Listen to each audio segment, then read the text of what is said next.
Welcome to Live Courageously podcast show. I'm your host, John Duffy, and this is episode 68. This is a very special St. Patrick's Day show with a very special guest coming to you from Ireland. And preparing for the show, I was listening to some Irish music.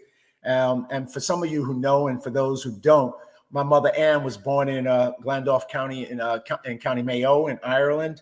And my dad, Patrick, was born in County Tyrone in Northern Ireland. And they both met in America at Ellis Island, and then eventually married. And that's why I was born in the Bronx.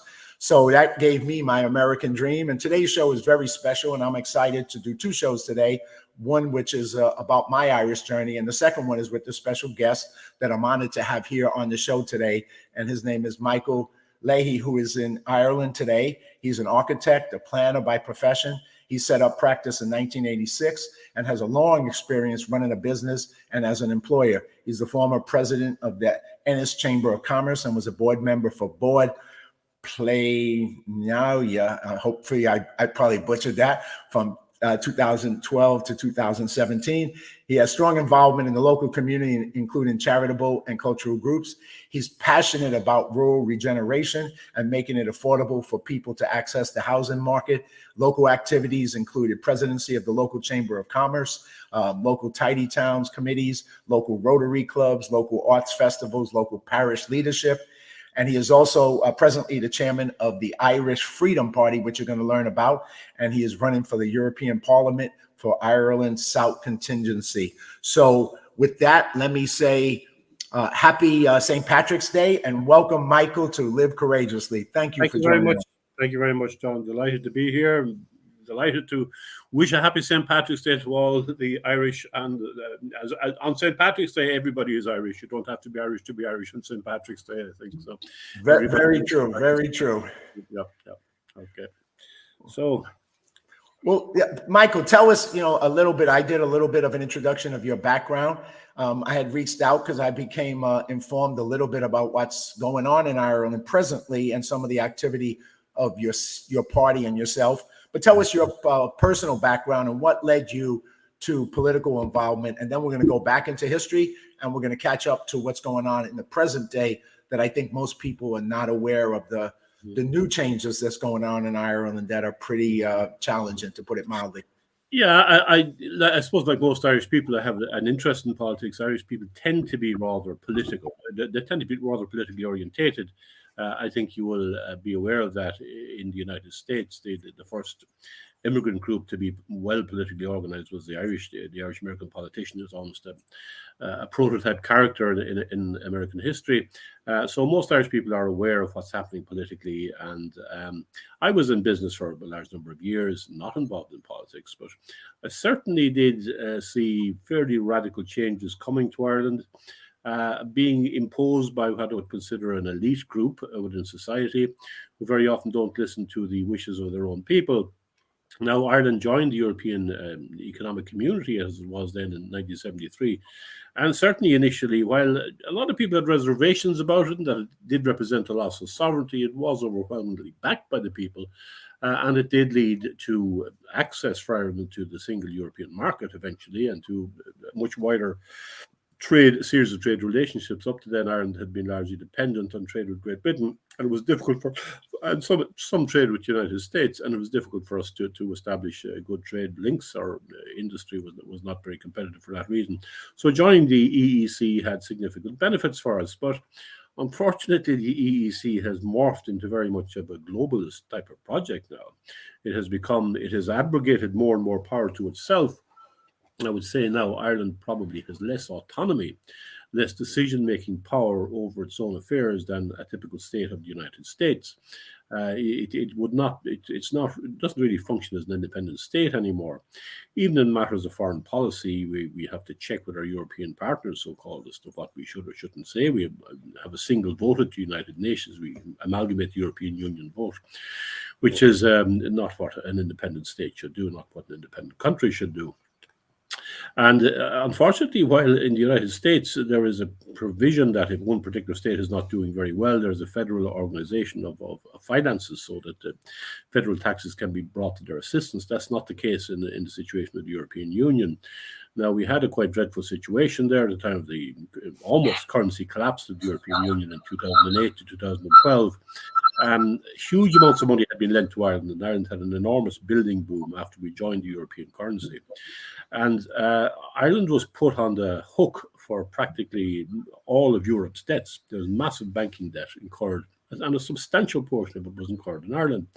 And the Irish government agreed to bail out European banks, which was an absolutely ruinous decision to take. A gun was very much put to our head. We were threatened that if the state did not bail out private banks, and mostly German and French banks, that our society would be destroyed, would be reduced to literally to rubble. And the government agreed to take on those debts. Now, this is a level of debt which we will never be able to pay off. Unless we renege on those debts, Ireland has no future. That's the simple, plain reality of the matter. In the wake of that, a large number of people began to question our continued membership of the European Union. Certainly, I would be in that camp. I had, for a long time, felt that the European Union was becoming too centralized, too much like a single bureaucratic state.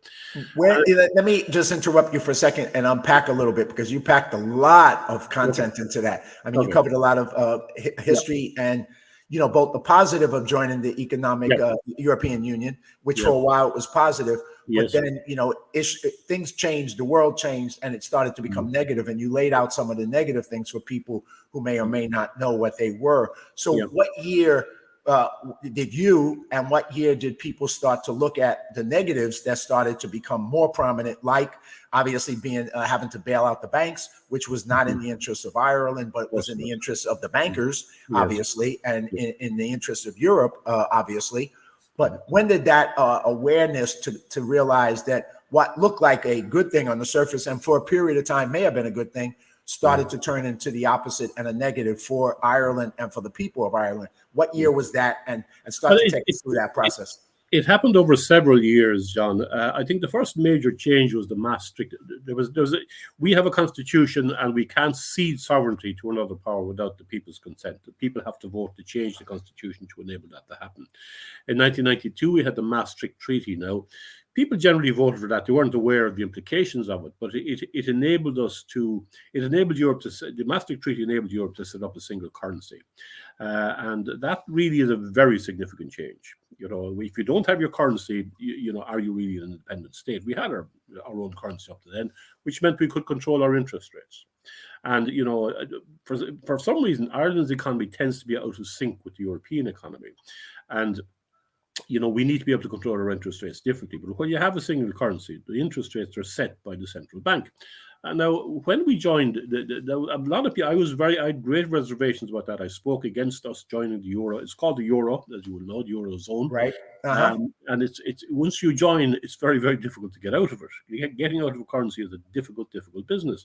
So I had great reservations about that at the time. That took place around 1999. And I spoke against it.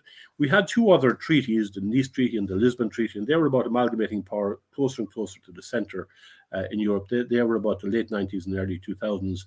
They were both defeated, but Europe wouldn't accept no for an answer. We voted against the Nice Treaty. Now, that meant that the Nice Treaty couldn't proceed because every country had to sign up to it. So we came under huge pressure from the center that we have to change our mind, we have to re-vote, and they gave a few concessions, and the people eventually got scared, and they did vote for it. In the case of the second one, the Lisbon Treaty, between our voting against it and the rerun, an economic collapse began to take place, and Ireland, the Irish people began to get very scared that if we were left out on a limb, we'd be in real trouble. So they voted for it. As shortly after that, we had the major banking collapse, and then the unspeakable substance hit the fan, I'm afraid, and we got into very serious trouble. We were pretty much told, unless we bailed out those banks which had lent to the Irish banking system. Now, the Irish banking system was in ruins. It was absolutely insane. And it was largely due to the interest rates as well. We were booming as an economy. Normally when an economy booms, you raise interest rates to cool things down. But we were booming at a time when the rest of Europe wasn't doing very well. So they kept interest rates low. And this made Ireland, Ireland was booming. It could get cheap money. Everybody was piling on board this. We had a massive property bubble.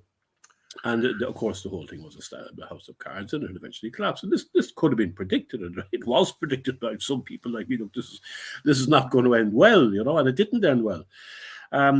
And then you had the currency collapse, or very close to the currency collapse in Europe. You had a complete financial collapse in the United States and in Europe. I mean, it started with the subprime mortgage crisis in the United States, and that contagion spread to Europe, and you had the sight of banks going broke. And when banks go broke, that's a very, very serious problem. The Irish banks are going to go broke.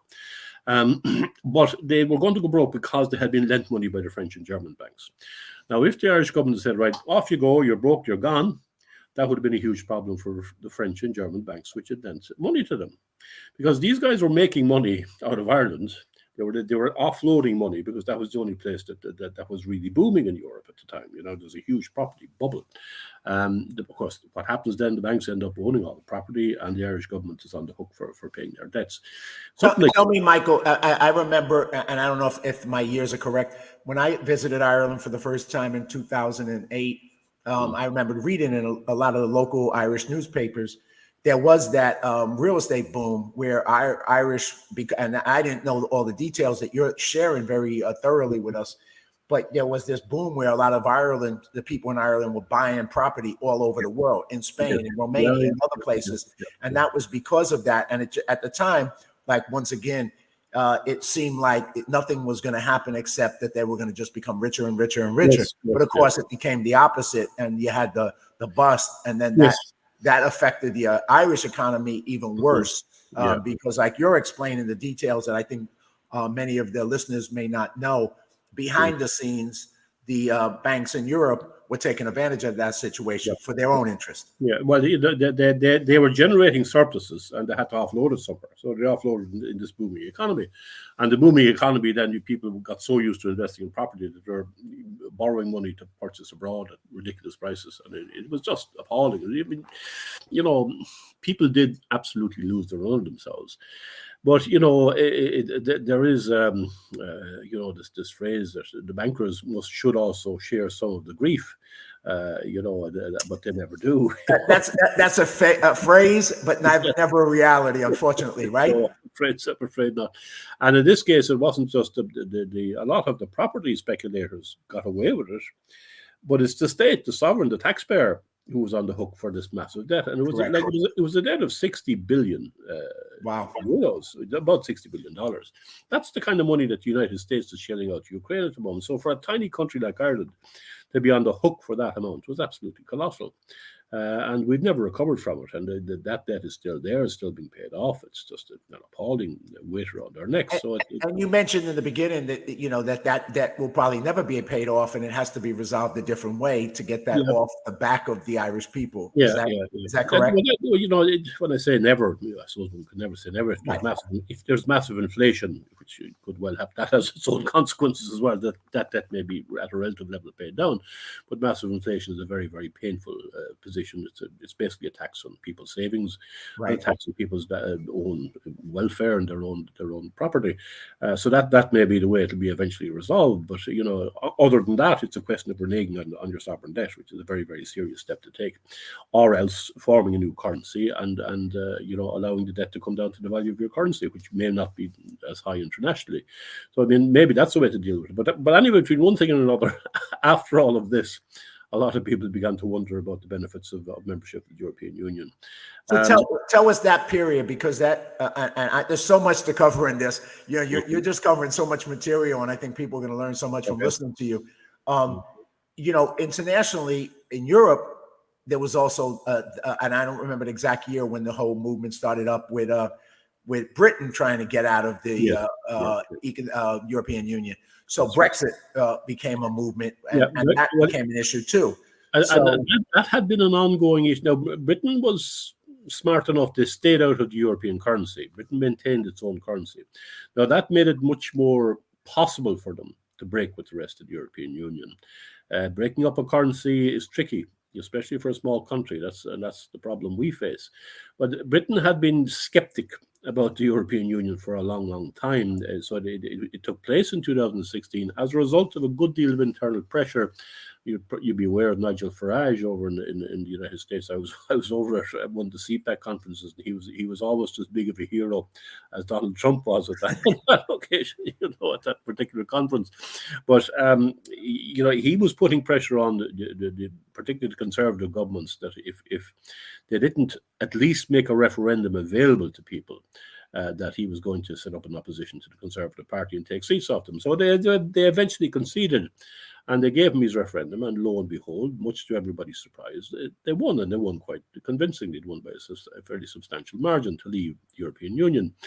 Now, Britain is a much bigger trading bloc than we are. And it has a much bigger internal economy, and it has more long-established foreign trading relationships. So it has been difficult. It's been difficult for them to do it because the European Union, its basic policy is if anybody steps out of line, they get punished, and they get punished hard. And the way it works is if you're one country and there's 26 countries against you, it's bloody difficult to stand up. The only country which maybe could stand up is Germany, which is the driving force. But even for Britain, which is the second biggest economy in Europe, it was difficult to pull out. And that's how it operates. It operates by fear. It operates by bullying people. If they say to Ireland, right, you can leave if you want, but we'll wreck your economy.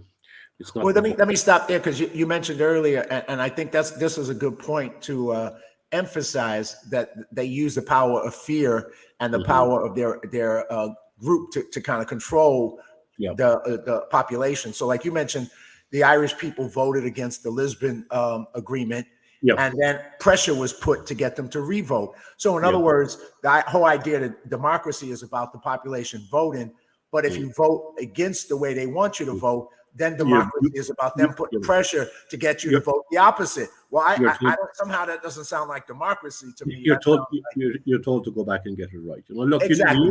The European Union, it may be a lot of things and there's some benefits there, but it is utterly anti-democratic. There is no proper functioning democracy of any kind in the European Union. None of the people you see in the European Union, Ursula von der Leyen, elected by nobody, never has to face an electorate, never has to answer for her decisions. And it's the same with the entirety of the European Commission. There is a European Parliament, but it is a quite extraordinary thing to say. The European Parliament cannot propose legislation. Can you imagine if the United States Congress was not allowed to bring forward legislation? What kind of democratic system is that? Of course it's not. It's just a window dressing. There is absolutely no democratic accountability whatsoever in the European Union. Members of the European Commission are appointed by governments. But once they're appointed, there's no accountability whatsoever. They do not have to answer for their decisions. They impose decisions on the member states, and they can either take it or leave it. And let me just stop for a second and pivot. I'm going to put up a little picture right here.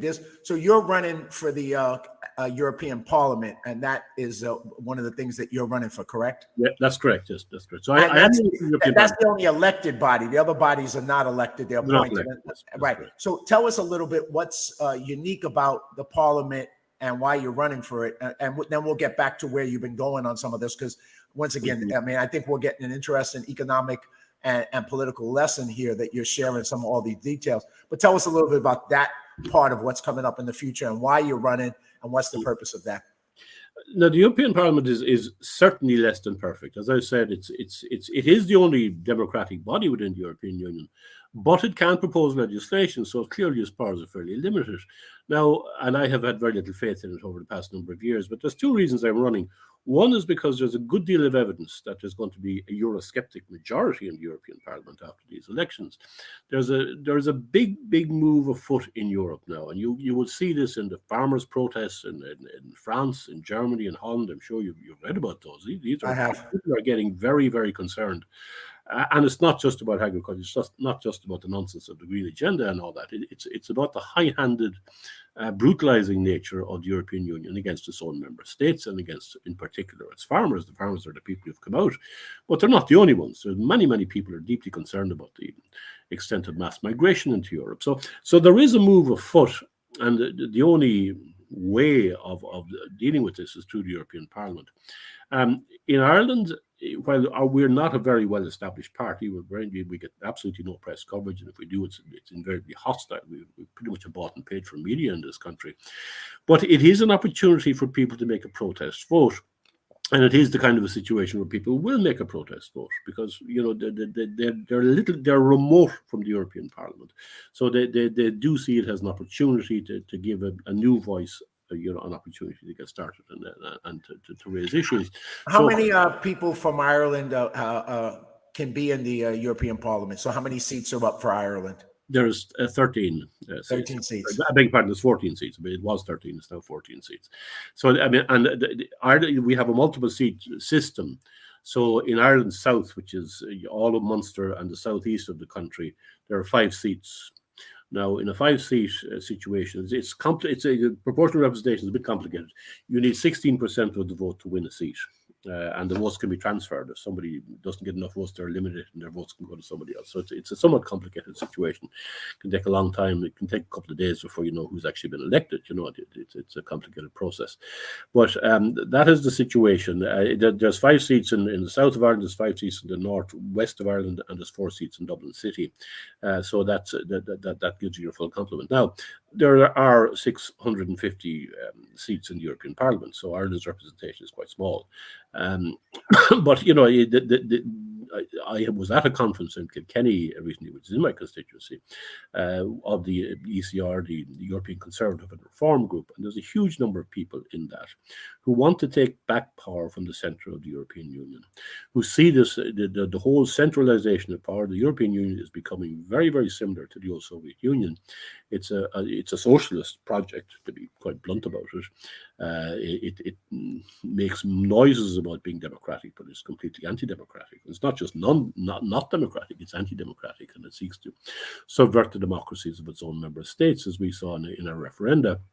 So there is a strong movement afoot, and if there can be a blocking minority or a majority in the European Parliament, then you can begin to obstruct the Commission. You can begin to obstruct people like Ursula von der Leyen. So, no, you're not getting away with that. We'll not let you do it. You have to give us something in return.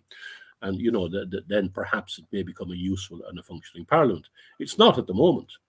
And it produces a lot of hot air, and it doesn't really. It's not an effective counterpoint to the Commission, which is primarily run by bureaucrats. The Commission is generally semi-retired politicians who are appointed by the government, but the place is run by bureaucrats, very competent bureaucrats, but they get their way, and they have no interest whatsoever in the interests of the people or the wishes of the people. And they run their pet projects, and of course the usual stuff of climate change is their big agenda. But it's all about globalization, about transferring property rights away from people into corporations, and this is what you're. But just speak on that, because I think for people who don't pay attention to politics, and a lot of people in America don't, and for people maybe even in Ireland, some of the people who don't pay attention to the details, like you said, it's a transfer of power. It's a transfer of power away from the people, vote in their vote, away from their democracy, into the ultra wealthy, the globalists, the giant corporations. That's where the transfer of power goes. It's not a power to the people. That's not the message of what they're about. They're not about giving power back to the people. It's the opposite of that. No, absolutely not. And you can see that internationally. Many, even so-called democratically elected politicians, express admiration, for example, for the Chinese communist system. They regard it as a more efficient system. People like Justin Trudeau, who's ostensibly a democratically elected person, but he regularly expresses admiration for China and for its system. So I'm afraid does Pope Francis, remarkably. He seems to have ignored the lessons of Catholicism within China generally, but it is quite remarkable that people no longer trust the democratic right of people to make up their own minds. They seem to think that there's a God-given right for an elite to govern over the rest of us, regardless of being democratically accountable or being accountable to the rule of law, because these people will become so powerful, they'll basically establish their own laws, and their own laws are generally a corruption of proper law, a law which is aimed at protecting people. So that's really the danger that we face. But so this is why we're fighting this. It's an uphill struggle. And it's an international struggle. I mean, Ireland is very much to the forefront of what's happening in the corruption and the destruction of democracy. You may have heard of our hate speech laws, which are the government are trying to push through at the moment. They're absolutely extraordinary. I mean, similar to Canada and their hate speech laws of Trudeau, which are horrendous, what they're trying to accomplish, right? So tell us a little bit about how that's manifesting in Ireland with the It's absolutely frightening. It was passed by the parliaments, but there is an upper house, the Senate, and they have raised a number of concerns about it, but the government is still trying to push it through. And it basically will set up a series of protected classes, which will be based on religion, sexual orientation, obsession with sex, as always, sexual orientation, sexual direction, so on and so forth, ethnic groups. And if you say something which a third party or which a person regards as offensive, you can be prosecuted for it. If a court can establish that it's based on a hatred of that person, and nobody defines what hate is. The government keeps telling us, when you ask, well, what do you mean by hate? They say, well, everybody knows what hate is. If you ask 10 separate people what hate is, you'll get 10 separate answers. And the judges are supposed to be trying to interpret this, and 5 different judges will give you 5 different answers. The guard, the police force are supposed to prosecute this. They don't want this, but they will be forced, and they're going to. We have a general breakdown of law and order in the country, but the Minister for Justice wants to appoint several hundred guards in each county just to go after people, to monitor their speech online, and to put them in prison for saying things. And it's essentially going to be saying things that the government disagrees with. You can be absolutely certain, given the kind of people that are in our judiciary now, that the protection of religion will only be accorded to Islam. I mean, I have no doubt whatsoever about this. This is the rule of law is gone once you introduce this kind of special protected classes. Some people will have justice, but it won't be justice. They'll have protection, but ordinary people will not have protection. Christianity will be attacked viciously. Islam will be protected. That's really one of the cores of it. And Michael, just with that, on that note, I think for a lot of people, it's kind of almost mind-boggling or not believable that you could have that reality in a Christian Catholic country like Ireland, that what's being proposed is almost the exact opposite of the whole history and life of the country. So it's not like just protecting somebody where somebody's going after them for no reason. It's basically reversing the culture and saying that culture is no longer the culture that should be allowed. Yeah, and a large part of that, again, comes from the European Union. It's about subverting the autonomy of the individual nation state, subverting the culture of Europe, denigrating the culture of Europe, importing as many people as possible from outside who have no respect for European traditions, no respect for the European legal traditions, no respect for justice, no respect for the law, and no respect for the concept of separation of church and state. Islam does not believe in the separation of church and state. It believes in dominating the state through a quasi-religious system of belief, and it will be protected. The totalitarian systems have always promoted Islam. Even Hitler regarded Islam as a much more useful type of religious belief than Christianity, which was a major mistake. I think most people don't know the history of the relationship between Hitler and the Muslim Brotherhood or the Islamics back in that day. I think it would be a good wake-up call and education for people to go and do some research and look at that bond and that history between those two societies. But also, we know under communism, too, that the Soviet Union, when it was in power, and the communist China, has always been financial and political supporters of radical Islam throughout the world, and the terrorist organizations that, evolve out of that. Well, certainly, I think an awful lot of the subversion of Western countries is promoted by the Chinese Communist Party. I think there's no doubt about that. I have a few Chinese-born members who are in our party, and who have experience with the Chinese Communist Party, and they tell me, look, these guys are here. They're subverting your society. Unless you wake up to the fact, they will succeed, because this is what they're good at. They're not very good at running societies properly, but they are good at subverting other societies, and that's what they want to do. So I'm afraid that is an ever-present reality. I mean, you see in the United States border a number of Chinese people claiming to be Mexican immigrants crossing the border and being aided and abetted by your own state, by your own president, by your own Democrat Party. It's just extraordinary. In Ireland, we have a massive immigration problem, which has arisen primarily over the past, well, it's accelerated over the past 3 or 4 years since the Ukrainian crisis. That was used as an excuse to bring all kinds of people into the country who have no connection whatsoever with Ukraine. But again, it's a part of the government's deliberate effort to undermine the history and the culture of the state, in order to undermine the sense of nationhood, because they have this idea of a combined nationhood. Of the European Union is a combination of different states, different nations. So, for an Irish patriot on St. Patrick's Day, it's not a very pleasant topic of conversation, but it's there, and we've got to fight it.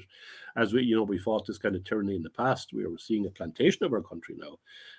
Irish, the numbers, the level of immigration in Ireland is absolutely astonishing. It's off this case, far greater than the United States, by the way. We have something like 20% of our population now in Ireland, which is born outside of Ireland. In the key age cohort of, say, between 19 and 39, that key age cohort is approximately 35% of people within the country who are born outside of Ireland. Wow. So that clearly means that in 20, 30 years, the Irish will be in a minority in their own country. And for a country which was, I won't say mono-ethnic, but which was substantially of a single ethnicity until very recently, that's an astonishing turnaround. And it has been engineered, deliberately carried out to subvert the state, to subvert our stability, to subvert our country, to subvert our nation by our own government. But see, I think that all comes from this belonging to a centrally controlled international body like the European Union. And see, that's something to just keep unpacking further, because it's not the natural order, or say, I remember when, like I said, when I was back visiting the first time in 2008, there was economic migration to Ireland that was happening because of different issues. So you had Europeans coming in there and taking jobs and working and doing certain things in industry that were somewhat economically driven. But right now, it's more politically driven, like you say, by the EU and by central policy that's forcing the migration, forcing the immigration for a bigger political point of view. It's not just happen accidentally or economically, although there are factors from that as well. But it's more that they have a purpose and a vision, like you said, doing away with the nation state, doing away with nationalism, doing away with countries having the right to be countries like they have been historically all these centuries. And they want to turn it into, because they have a vision that's different than anything that existed before. And quite frankly, they got the power and they believe they're God. Yeah, I know, that's it. And of course, a society becomes if a society is permanently divided and permanently at each other's throats, and that will happen. We will have serious ethnic violence in this country very, very soon, unless this process is reversed. It's much easier for a government to justify totalitarian controls, excessive police powers, military on the streets, all that sort of thing. And that's what they want. They want more control. Also, unless there is a clear culture, a clear shared vision of a society, democracy doesn't really work. Like if you have a series of competing people who hate each other's guts, democracy can't work in that situation. You have to have a clear vision. This is about Ireland. This is about defending Ireland. It's about defending the rule of law. What does the rule of law mean? To Islamic people, it means something very, very different to what it means to Irish people or to European people. Islamic Sharia law comes from a very, very different basis. It's about protecting their particular religious view over all others and subverting the which will still be the majority people. But because of this intention to take away a nation's self-respect, and in the interest of diversity, to promote tolerance of Islam, we are going to be become second-class citizens within our own country very quickly, with again the aiding and abetting of a government which is deliberately attempting to undermine the stability of the state, as far as I can see, because they don't see a role for the nation state anymore. I mean, and all that, I want to go a little bit back in history to take us to the present, because once again, I was hoping that we were going to go this deep, and you've taken me much deeper than I even expected, and thank you for doing that. But the history of the Irish, in America, it's a binary system, two-party system, with occasional third parties popping up here and there, but usually with very little impact. So you have the Democratic Party versus the Republican Party, and that's been, through my lifetime, back and forth. You vote for one, you vote for the other. But in Ireland, you have similar party systems, but now it's kind of evolved into from 2 to 3, I think. a major Yeah, party. I mean, Right? you do have. I mean, you generally had almost a two-party system or a Correct. two-and-a-half-party system for a long, long time in Ireland. There was the Fianna Fáil party tended to govern on its own, and then you had Fine Gael would be with maybe the Labour Party. That was the situation for a long time. We haven't had a single-party government since the early 80s, but generally you have one big party amalgamated with a smaller party. It's now becoming much more fractured. The two main parties who dominated politics for a very long time, Fianna Fáil and Fine Gael, now barely have 45% between them. So they used to have typically 65 to 70% between them, but not anymore. They've lost their popularity among their own voter base. And this does lead to instability. It does lead in a proportional representation system. You will tend to get a lot of very minor parties. We've always had we've had an increasing number of independent representatives, but it's not a great recipe for stability. And you tend to get 3 or 4 parties amalgamating together, which don't have a lot in common. We have Fianna Fáil, Fine Gael, which would be kind of middle of the road, slightly conservative parties amalgamating with the Green Party, which is very, very radical, effectively a communist environmentalist party. And it's difficult, and some of the elements of Fine Gael are, in my opinion, communist. But I've said the leader is very much a communist leader. Leo Varadkar are very close to communism at any rate, while a lot of his own backbenchers wouldn't be, but you have this peculiar combination of people who cling onto each other to stay into power. But this very radical agenda of attacking the state is being implemented by those parties while all that is going on. It's if a party like ours can make a breakthrough in the European elections, we may be able to effect a real change. There was a great deal of anger out there. I think that was shown there was a referendum last Saturday, where the government and all of the major political parties, Sinn Féin, by the way, are ultra left-wing party. I don't know if many Irish Americans don't realise this. If you're supporting Sinn Féin, you're supporting somebody like Joe Biden or Nancy Pelosi. Only worse, that's kind of what you're. Well, let's stop there for a minute, because I think for Americans, Sinn Féin was known for obviously the fight against England for independence, right? For unifying of Ireland is known for that. But what was not known, and I didn't even know it until later as I got to know it, Sinn Féin has also had a lot of support for many, many years during that battle with Gaddafi and with forces of the Arab world that helped finance them, as well as other political unities. So they have always been a political force that's been aligned with communism, been aligned with Islamic radicalism. And so they've always had that that part of who they were about. So and that was the negative side, obviously, that people did not see. They just saw, they're against, they're for independence, and that's why. No, I mean, within Irish America, Sinn Féin are seen as a nationalist party. They're not a nationalist party. They're a globalist party. Absolutely, that they are the most pro-immigrant party of the lot. They want to plant the Irish people with foreigners. They have no respect for Irish tradition or the Irish nation or Irish history. Absolutely not. They've managed to play that game very successfully. They managed to get very substantial funds from the United States.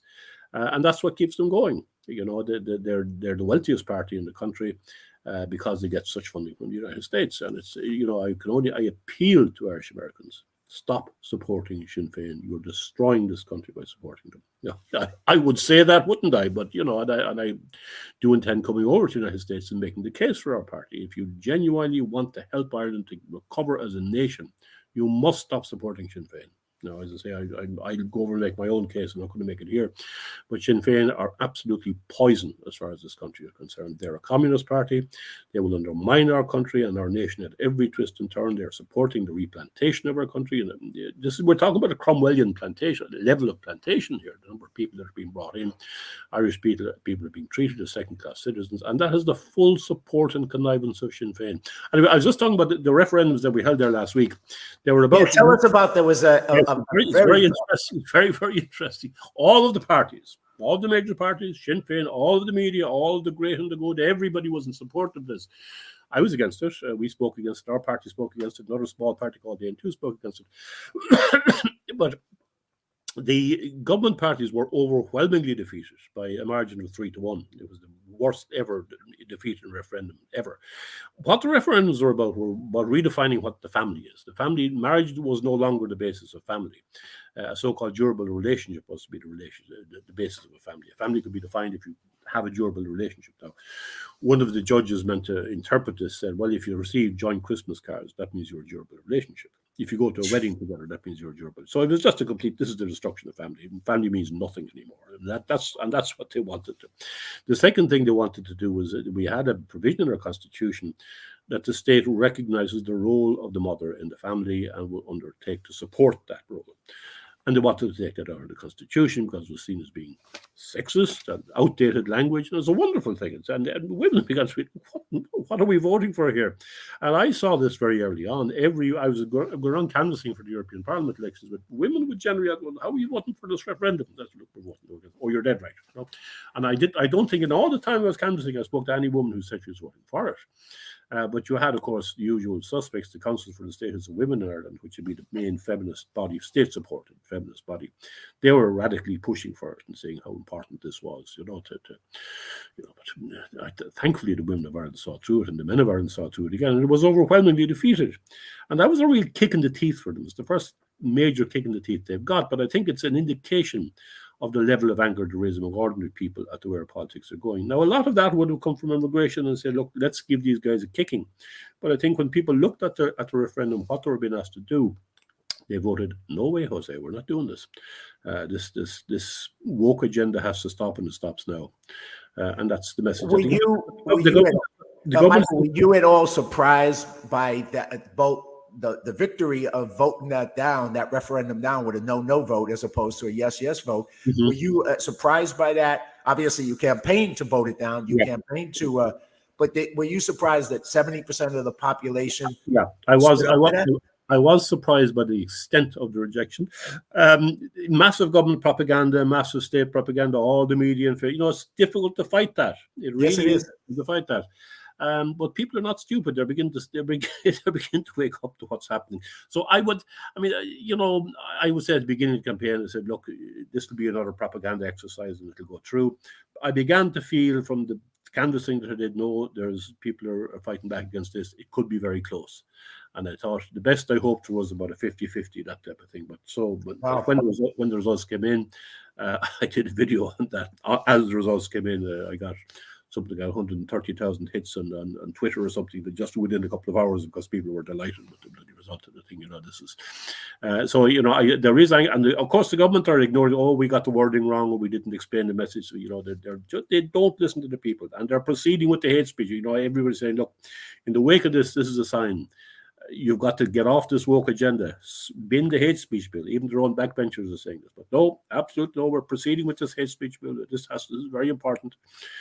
They're appalling people, And now the hate speech bill may go through without a referendum because we have a very politicized judiciary here, and they will do what they're told by the government. They will. The hate speech bill is repugnant to any form of constitution, any form of right and wrong, any idea of freedom of expression, which is protected in our constitution. Well, that and that is happening internationally in countries all across the world, but.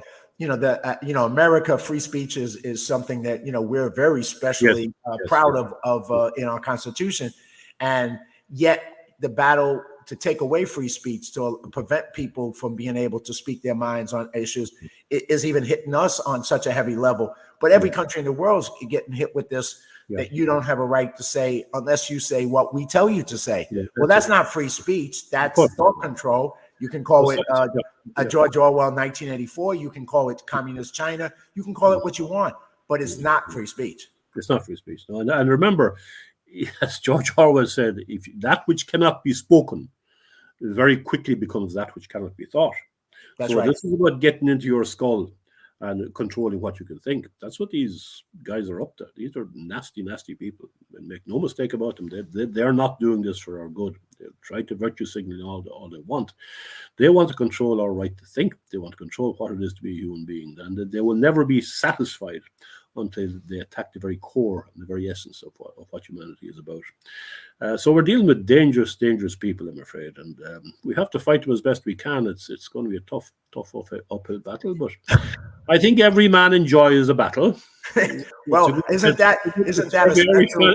Every Irishman anyway enjoys a good fight. Well, yeah, I was going to say that. Isn't that a special quality of the Irish people, enjoying a battle? There's a couple of things that the Irish enjoy, especially, and that's one of them.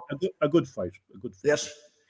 And your party got formed in 2018. It's a relatively new party, and you're in uphill battle. But yes.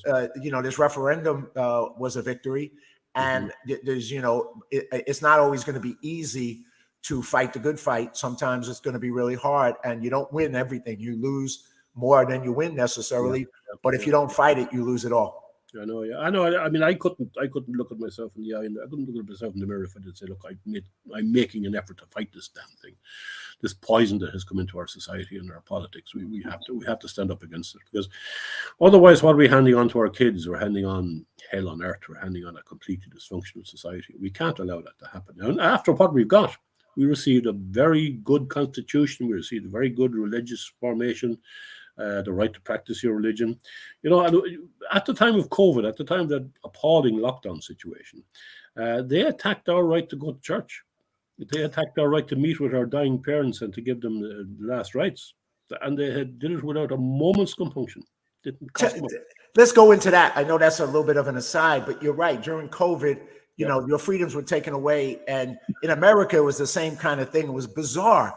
You had in California, where I live, they shut down the ability to go to church, the ability to see your dying parents. Yeah. So you couldn't do that, but you could go to strip clubs, or you could go get marijuana, or you could go get liquor. So those things were freedoms you had, but the real freedoms you should have were taken away. Yeah, I think that shows the priorities of the people that we're dealing with. I mean, this is a satanic cult in a lot of ways, John. And it has to be. We have to understand this. There's a spiritual battle going on here as well, and people often forget that. We think purely in political terms. It's not just about politics. These people they want to destroy what it is to be a human being. They want to destroy our essence. They want to destroy our souls. They will not rest until they succeed in destroying what it is to be a human being. So they have to be fought. Yeah. Well, in America, a lot of people rose up, and I know in other parts of the world too. Yep. But I know myself and a lot of people I knew rose up and rejected all the COVID mandates, all the COVID decisions, because we were people who questioned. I mean, I grew up in the 60s. We believed in question authority. Well, I never lost that belief to question authority, because authority does not mean that they're right. It just means they happen to be in that position of authority. And, unfortunately, most of the people from my generation has went from questioning authority to obey authority. And that's all they do is obey now. And so they don't question when decisions come out that are harmful. They just obey. And so I think, the need to always question and to always put the interests of the people first are the two things that are going to get you maybe on the right side of history and life. Yeah, absolutely. No, questioning authority is very important. It is, they did their homework very well. They know how to divide people. They know that the majority of people will generally be conformist, and they will generally follow their government's lead. And if you can isolate the people who are opposed to that and ridicule them and isolate them in the media, and the role of the media, the role of journalists in this has been one of the saddest parts of the whole thing. Why are you having in Ireland journalists advocating for attacks against free speech? The whole purpose of journalism is to have free speech, but you have journalists supporting restricting freedom of speech. It's bizarre. It's very hard. Bizarre. It's almost impossible to believe that journalists have went from being questioners, which is what journalists should be, to advocates on all these issues. And I guess it's a question of following the money, John. They get paid to churn out government garbage at this stage. The state has got bigger and bigger and bigger, and it's got its fingers into everything. During COVID, all the advertising was coming from government. And if you question what they were doing, suddenly your paper got its advertising pulled. So they can control government that way. And of course, you have the increasing role of a very small number of corporations. You saw that in the last American elections. Microsoft and Google and YouTube, how they can manipulate elections. It's frightening stuff. And it is frightening. And the power, just like big pharmaceuticals, the amount of money, in America. America is one of the only two countries that allow pharmaceutical ads on TV. And when you watch, when I sit home now and I'm watching a TV show, it's almost every ad is for a new pharmaceutical drug. Yeah. And none of them are really good, and none of them don't have all kinds of side effects. But they control the money, they control and then everybody supports it because that's how they get their jobs and their power. So it is a sad situation, and it's not a positive. But people have to stand up to it and oppose it. Yeah. No, I mean, the power of big pharma is Ireland has a huge pharmaceutical industry, and it's a huge high-tech industry. We are the sort of European headquarters for organizations like Google and Facebook and so on and so forth, Microsoft. So they have enormous power over in Ireland and over the Irish government, and that's why Ireland is very much the petri dish for a lot of this social control that we're seeing. Ireland is sadly leading the world, if you want to put it like that, in trying to implement hate speech legislation, trying to break down the family structure, trying to attack religious rights. It's very sad for a country. Or to use a word that they like to use all the time, it's misleading the world, not leading. Yeah, that's right. Yeah, that's right. To turn the word back on them, because they tend to like to use that word. But that is exactly what they're doing. They're misleading the population with their power and money. Yeah, of course. No, it's hard to know where it'll end up, John. Because I do foresee social chaos if we continue to implement mass migration policies and the breakdown of the family and the breakdown of law. It will not be a very pleasant prospect for us. So we got to fight it as best we can. That's a good one. Our government is a menace. Yeah, there's no doubt. Yeah, I thought that would be a good one to say. Like all their response to everything is make the state bigger. They import people, and then they say, the state has to provide for them. Because they're not going to work themselves. Most of the people they're bringing in have no interest whatsoever in working in Ireland. They just want to gain benefits. Same in the United States. So we have to have a bigger state. So the taxpayer has to pay more. And the next big move afoot would be for the government to limit, as they call it, private property rights. They wanted to introduce an amendment whereby every resident in Ireland, regardless of whether they were citizens, regardless of how they came here, would have a right to housing. And of course, the only way you can vindicate that right is by taking property off people who have property and giving it to people who don't. That's the only way that can be done. And that's what they were looking at doing that. There was a bit of a kickback to it, so they're trying to get it through without a constitutional amendment. They're trying to put in a few corrupt judges into the judiciary who will pass it anyway, and then start attacking property rights. And they say, look, we have all this big immigrant problem. We have 10 cities being built in Dublin, 10 cities being created. They're importing people, telling them they give them their own houses, then they come in, there's nothing for them. So they're building 10 cities in the middle of Dublin with no toilet facilities, no washing facilities. It's a bloody mess. You have scabies epidemics already. You're going to have cholera epidemics if it keeps up. Well, looking at some of the pictures, on what's going on in Dublin, like you said, and the rest of Ireland with the tent cities. I live in Los Angeles, where there's 15,000 homeless people living in the streets of downtown Los Angeles in tents.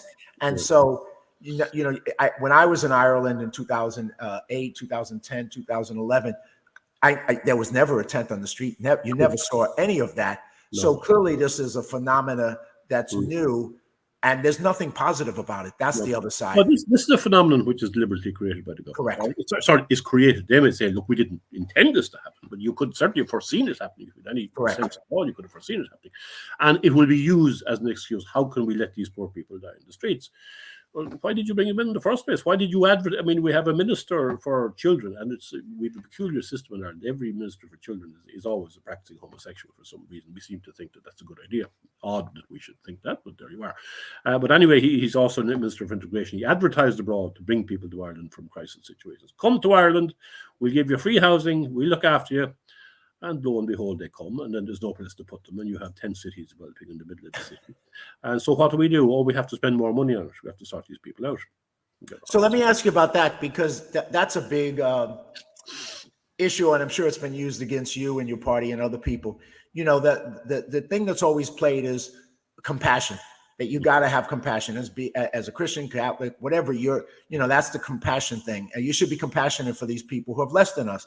And there's a truth to that. You should be compassionate. Yet, compassion does not lead to positive outcomes. So if your compassion leads to worse outcomes, your compassion is a failure. It's causing more problems, not less problems, for the people themselves who are in those situations. And I look at LA and I say, in 10 years, they've spent close to $1 billion of compassion money for the homeless. And the homeless population has grown by 10 to 15,000 people. So after 10 years of doing the same thing and it being a failure on every level for those people, that's the definition of insanity, doing the same thing over and over again and getting the same result and still thinking it's going to work. So, when they use compassion against you, you're not compassionate.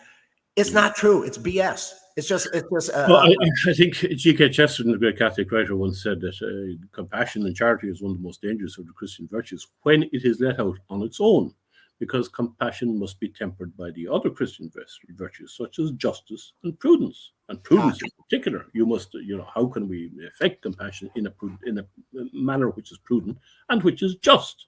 Because if you're just robbing somebody to give to somebody else who behave in a responsible fashion, that is not a proper use of the Christian virtues. Correct. And the people who demand that Christians be compassionate usually know nothing whatsoever about real Christian theology or about real Christian teaching. And it's, obviously, it will be used against you as a weapon. The people who talk about compassion couldn't care less about compassion. I would agree so much with that, Michael. I grew up in poverty in the South Bronx. I worked as a counselor with runaway kids and homeless people in Los Angeles. I've done a lot of things in my life. And so I think I have a background of caring for people pretty thoroughly. But you say a lot of those people who promote compassion or speak compassion don't really have compassion. Because at the end of the day, to me, if you don't help change people's lives, if you keep them in the same situation they're in and you don't improve it, to me, that's not compassion. That's just you saying that, hey, look at me, I'm compassionate. No, if you're not making things better for people, you're making them worse. And I don't give you any kind of pass on that. I don't. It's virtue signaling. It's virtue signaling, exactly. That's what they're extremely good at doing, but they're also extremely good at manipulating people. And, every human being has, if you see somebody in a dire straits, you have a natural sense of compassion. 100%. You wouldn't be human if you didn't feel that. But you must act in a matter of prudence, and you must act in a just matter. Otherwise, your compassion is going to be very destructive. And in the long term, will do more harm than good. And that's well recognized. So that's where we are. Absolutely. Well, we're getting close. We're like at 4 minutes ago, 3 minutes to go. I'd love you to wrap. We've covered so much. Obviously, we could have conversations for hours. I look forward to meeting you. We may do it again. We will. And I'd love to meet you in California when you come out here. But at the same time, I would like to give you a chance to kind of both sum up, wrap up, and talk about the future of the Irish Freedom Party and what your plans are and what your objectives are. Anything that you would like to close to let people know about this struggle. Yeah, look, the Irish Freedom Party is a small party. We have no elected representatives at the moment. We're struggling to get those within the European Parliament. I believe there is a big mood of change in Europe. Ireland is often isolated from what's happening in Europe. We don't see what's happening in Europe, and the government will try to keep it that way. But there is a big mood of change, and I think if we do succeed in getting elected to the European Parliament, we will be able to effect change at that European centre, and hopefully that change will then feed into Ireland. There is also a great deal of anger among the ordinary population at what they see the incompetence of the government, and not just the incompetence, but the bloody mindedness of the government, the elitism of the government, the utter disconnect between government and people. And that was found in the referendum result there last week. But I think the issue of immigration is crystallizing it. Dublin in particular has been transformed in a very short space of time into a largely third world city in major parts of it.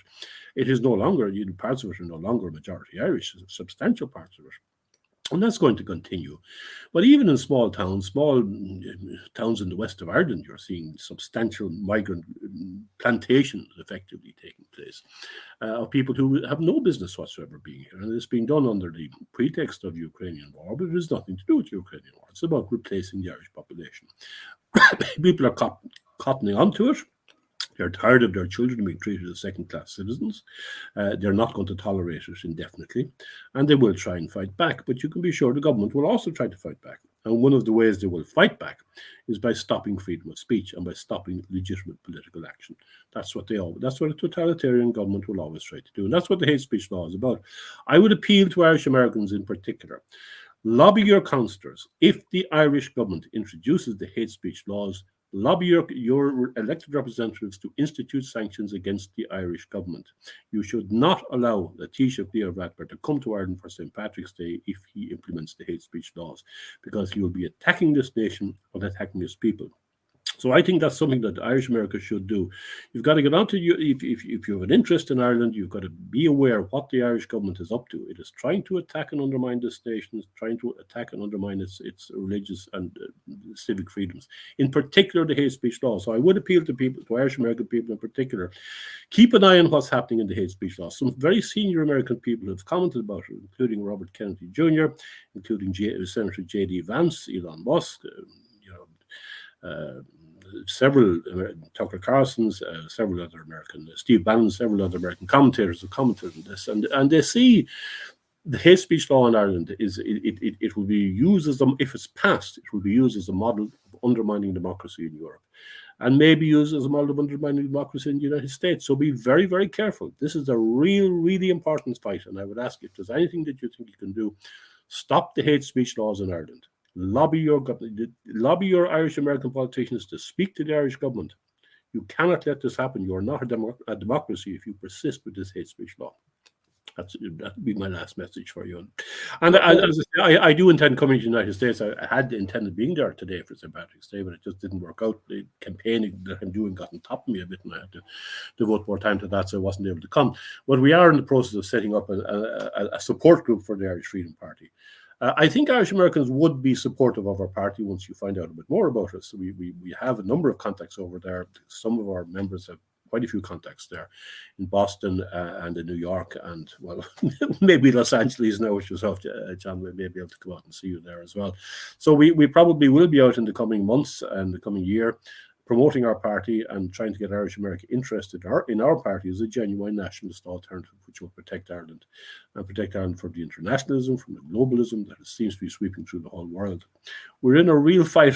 We're in a spiritual battle. We're in a political battle, and we've got to fight it as best we can. So, well, Michael, thank you so much for being on the show. Thank you for taking the time on Happy St. Patrick's Day, and thank you for taking. Happy St. Patrick's Day. I think I'll go out and drown the shamrock. I need to wet my whistle after all that. I bet you do. I bet you do.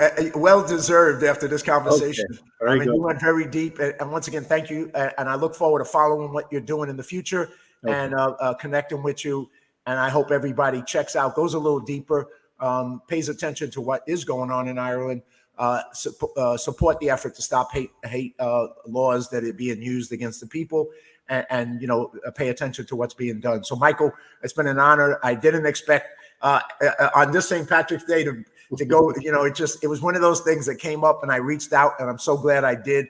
That I was able to have this conversation and get a deeper education about what's going on over there from you. So thank you so much for that. And thanks for the opportunity, John. I really enjoyed it. Thank you very much. All right. Have a happy St. Patrick's Day. I'm going to close out the show now. Thank you. Okay, thanks. Bye.